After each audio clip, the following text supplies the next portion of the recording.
Fight in recent memory. It's just 11 days away. In between the personal attacks traded between the two camps, we've heard very little from Floyd Mayweather until now. Stephen A. Smith spent a day with the undefeated champion, and he talked about the fight, his legacy, and that he believes he's better than Muhammad Ali.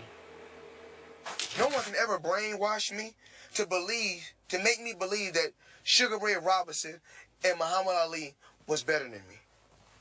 No one can ever brainwash me and tell me that. But one thing I will do, I'm going to take my hat off to them and respect those guys, because those are the guys that paved the way for me to be where I'm at today. You don't believe that Muhammad Ali was better than you? How? He only fought in one weight class. Leon Spinks beat him when he had 7 fights. They'd never put a fighter in there with Floyd Mayweather with 7 fights. So you want to tell me that it's cool to lay on the ropes and take punishment, let a man tire himself out from beating you, and then he basically fatigued. You hit him with a few punches, and then he go down and quit, and you want to be glorified for that? Absolutely not. Not me. Floyd Mayweather on Muhammad Ali. Skip Bayless, your take.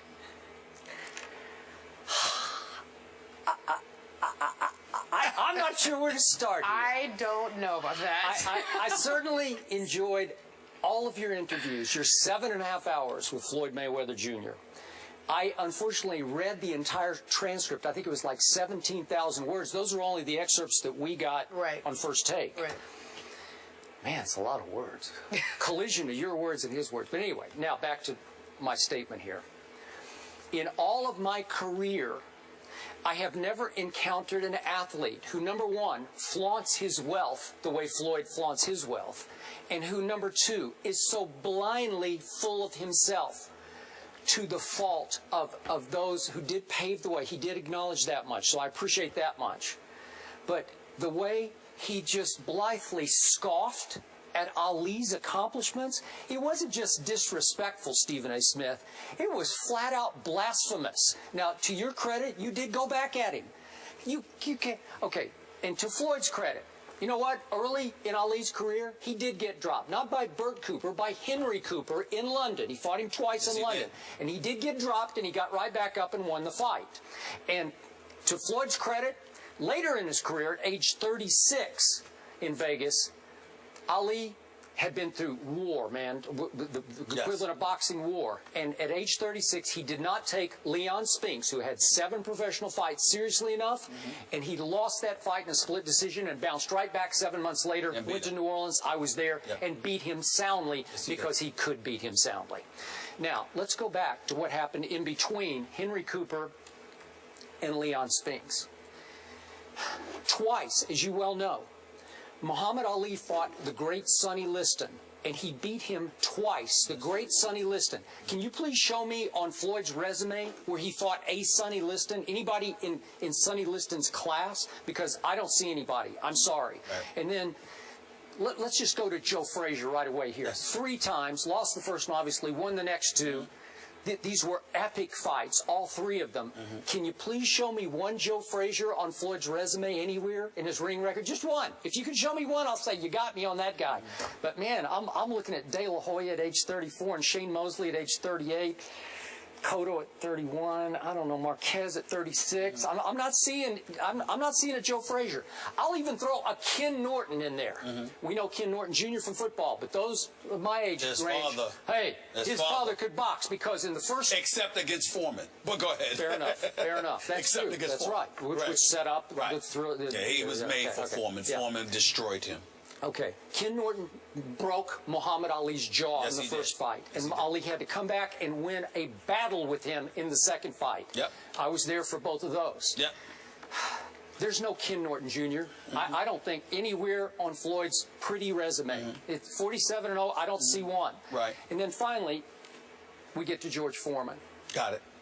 And this is the one that really threw me a curve from Floyd, because this is the one fight where I thought Floyd would say, because we all agree, Floyd Mayweather Jr. is a ring master. Yes, man. he is. He is a magician. He is a chess master in the ring. And and you don't give this man credit for rope-a-doping a man that we all thought might kill Muhammad Ali, like literally kill him. I know his camp. People don't realize that they think we're exaggerating when we say that. His camp feared for his life. For his life. Because this man was just pummeling people, and it looked like Ali at this stage and age in his career, he just couldn't even stand up to the onslaught of this towering behemoth that was George Foreman. Now we know George Foreman's selling the grills and he's kind of happy-go-lucky George. No, not this guy. That's not the George glowering, Foreman we knew. glowering. And I would think Floyd would sit back and say, that was beautiful, man, because he beat him with his head and his heart instead of his physicality, right? Well, why wouldn't Floyd respect that just a little bit? He just dismissed it and said, he's glorified for that? Yeah, he is, Floyd. You better believe he is, because he should be. This is Muhammad Ali we're talking about here, and he just dismissed him like, he ain't my league. Really? Are you ready? Yeah. But Stephen, put it in context for us at home, because that's just this, like, before you led up to that conversation. You got this. Here's the deal. I went to interview Floyd Mayweather. I was under the impression that I would have a sit-down interview with him. Floyd was like, no, bro, this is all access. Keep the cameras rolling the whole time. Let's go. And everything that you see was Floyd. And there was some parts, like, for example, when we're in the car, in his Bentley, what he calls his ride-around car, whatever, okay? Understand that when we were there, that wasn't an interview. That wasn't an interview. That was he and I debating, like going back and forth. It was being taped. I know that. Yeah. But what I'm saying to you is that when I was talking to him and they showed the part by the pool table and all that stuff, I'm asking him questions. Sure. But when we were in the car, we just two guys. He's driving me to go pick up his $190,000 that he won on the bet. There we go again. There we go again. Okay. Yeah. So we're driving down there, and he instigates this conversation out of nowhere. I'm like, wait, I ain't asked you about Ali. Where that come from? And he just started going, man, please, none of them are better than me. And he went in like that. Now, obviously, I agree with you from the perspective, nobody is better than the greatest. Muhammad Ali is my guy. Okay, so I'm not even debating that. But all the points that you brought up allow me to impart my little bit of wisdom about the sport of boxing. Skip Bayless, first of all, the sport of boxing has regressed. Used to be 15 rounds when you were at that fight. It's 12 now. Yep. And guys used to come fight. And by the way, you had these rankings. They had to fight each other. And Howard Cosell, the late, great Howard Cosell, Wide World of Sports. You had these guys ranked in the top 10, literally fighting one another. And you saw it.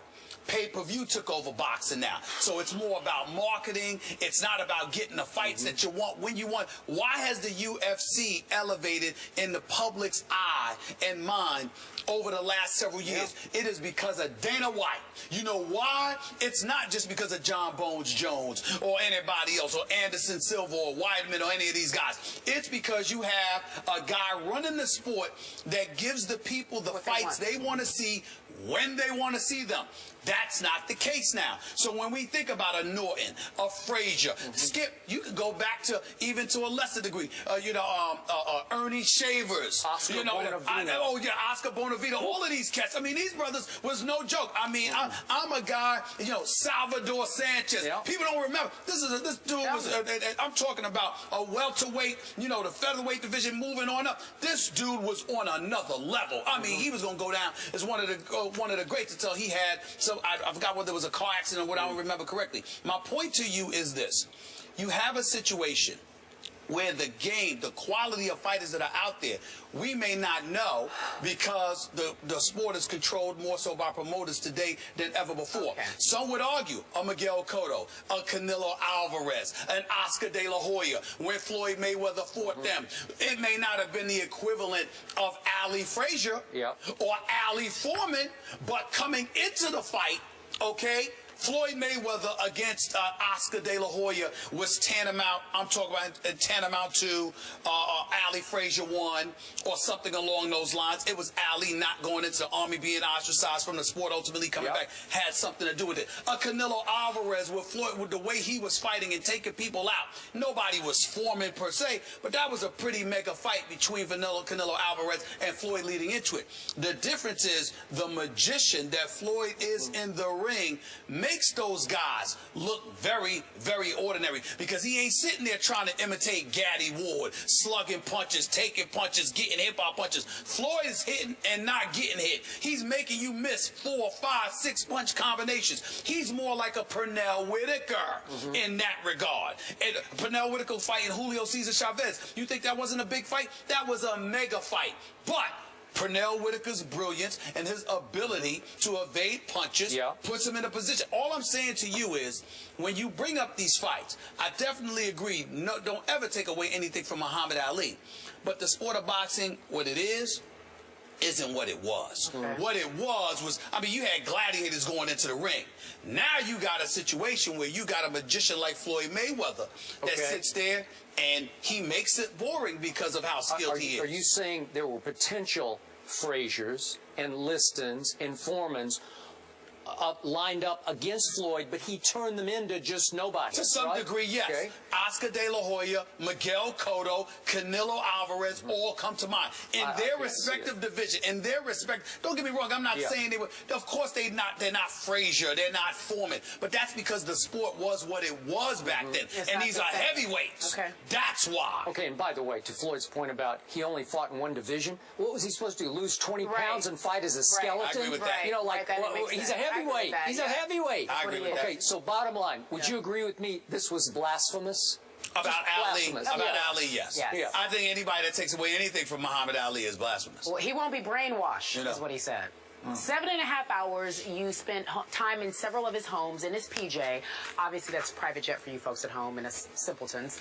We will show another excerpt of Stephen A. sit down with Floyd a little later on in the show. He says that he deals with racism just like Ali did. We will talk about it. Speaking of the fight, the big fight, we have somebody here to pick the fight. He is the projected 3rd or 4th. I know what he's going to do. I already know what Amari's going to do. I ain't worried about it. Cooper I ain't worried about it. Please. Before he joins the desk, who wins? Oh, okay. I couldn't get. There's no doubt about that. All right. Listen, Mayweather. as smart as that brother is, what did you think he was going to do? I'm going to join the desk. Well, if just he a were few really moments. smart.